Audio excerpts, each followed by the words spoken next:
Hey, honey? Yeah, what's up?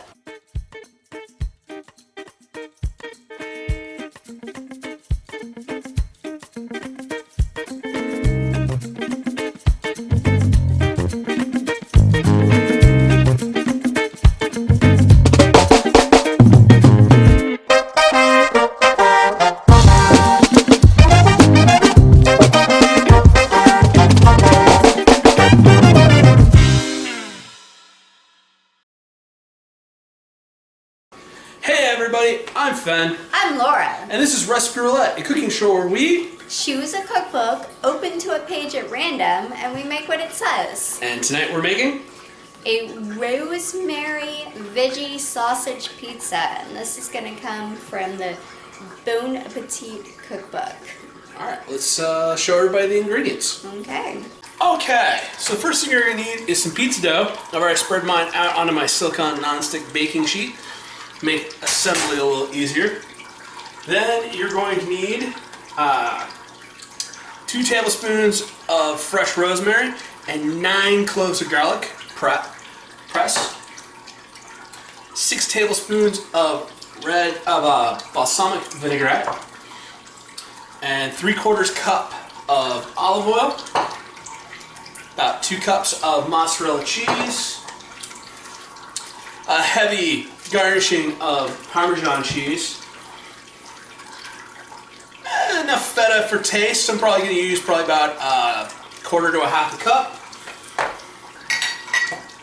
2 sausage links. These are apple wood veggie sausages. I've just cut up these little half-moon sizes. A couple sprigs of green onions. 1 green pepper sliced. And 1/2 cup of cherry tomatoes sliced in half. Alright, let's work on putting this together. The first thing I'm going to have to do to put this together is make my vinaigrette. So I'm taking my balsamic vinegar, adding it to my olive oil, grabbing a knife so I can scrape off my rosemary and my garlic. The wonderful thing about the mason jar is it was already labeled out for measuring by cups, so I was able to fill it up to the 3/4 cup mark. Get this all put over here. I know that water running sound is probably driving a few people a little crazy, so I'll get that out of the way. I'm trying to fill some water bottles tonight, and I'm going to give my vinaigrette a good shake, get everything incorporated, mixed up here before I move on to the next step of assembling pizza. The original recipe was actually to make like 4 pizzas, so I ended up being like, well, I'm not going to cut the dressing here in half. This is a nice rosemary garlic vinaigrette we can use for salads later on. So, you know, if you are ever scaling back your recipes and it's making a sauce or a dressing, don't cut back on that. You can save that for a later meal. A little bit of meal prep, a little bit of time saved. Always awesome. Alright, to the overhead. Alright, grabbing our vinaigrettes and our basting brush, and we're just going to give this pizza a good little brushing. Cheat a little bit, pour this out, and then slop it around. Yeah. I'm going to make sure that vinaigrette and garlic is all over the place, because we're not, you know, this is going to be like a sauceless pizza. That vinaigrette is going to be the basis of our flavor building, so we don't want to skimp on it. Next step up, I like to put my mozzarella cheese down. Let's get all good cheesiness all over. Leave a little space out on your outer edges so you get that nice crust, this ring of crust to bite into and hold on to. Alright. Cheese all spread around. Grab your parm. Give that a good liberal dusting of Parmesan cheese. Grab your feta.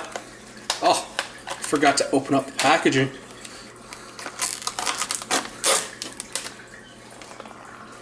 Let's get some feta pieces all over here. Get back on the pizza. Back on the pizza. Don't want to have that on the outskirts. It'll just melt. Won't get incorporated. Alright. A little more feta over here. Just happy little feta. Happy little feta. Move that big blob over here. That one over there. Alright. Nice and spaced out. Grab your sausage. Again, you want to be able to get a... Now, anytime you take a bite, you want a piece of your topping. You don't want to have it all clumped in one spot. Get towards the end, you start getting strategic. Start being like, you need to be here. You need to be over there. Start looking for your topping gaps. Where's there going to be a flavor dead spot? Stick those pieces in.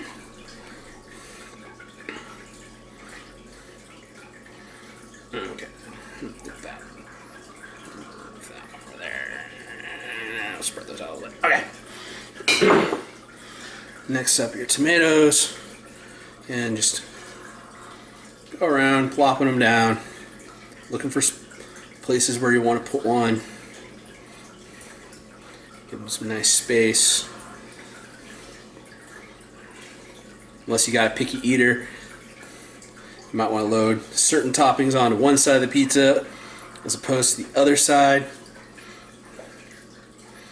But luckily, everything that's going into this is stuff that we both love. Let's take some green onions, break out my sprigs.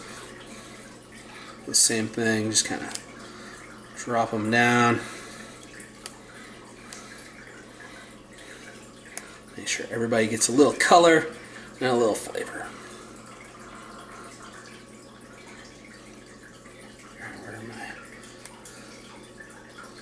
Where do you need to go? You need to go right there, and you two need to get split up. Alright, that's looking good. Come in with our green peppers. Oh yeah, this is looking like a good quality pizza right here. Plenty of veggies, plenty of flavor.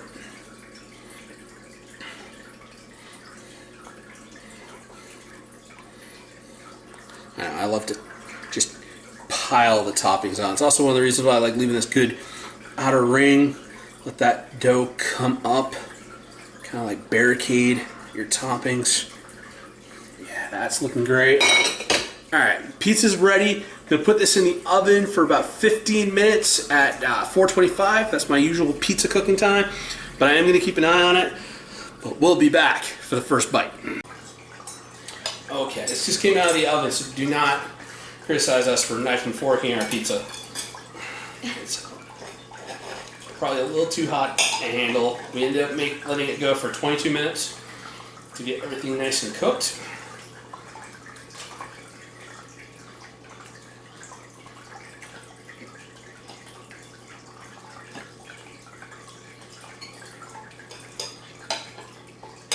That's a really good pizza.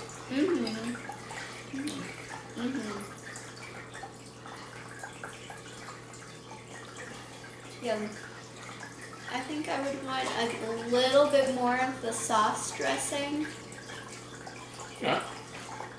And maybe a sprinkle of rosemary on top. But yeah, really, really good. Alright, so we got a new cookbook.